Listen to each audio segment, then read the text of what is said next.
Did you know that a cluttered home can affect your stress levels? I sure didn't, but I recently figured that out, and now I'm on a mission to clean my house, declutter, and honestly just restyle my life. I gave birth to my son almost a year ago, and when I was a few months postpartum, I thought I had made it in the clear without having any postpartum depression or anxiety.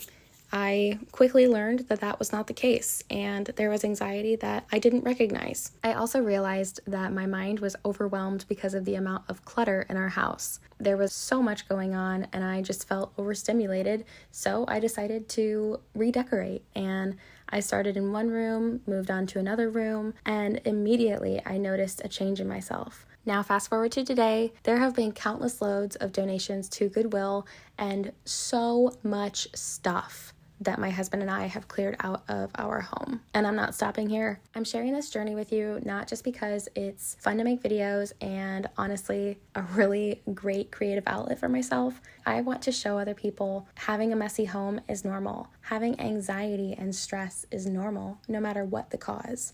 This is just my cause. Now here I am cleaning these drawers to get them ready for a very organized bathroom. And yes, they are so dirty because we never use this bathroom, and I'm pretty sure that mess was there from the people who lived here before us. And I'm embarrassed to tell you that we've lived here for years, so I guess out of sight, out of mind is very true in this case because I had no idea these drawers were this messy. But anyway, that's pretty much what my page is about. So follow along if you want to see how I declutter, reorganize, and restyle my home.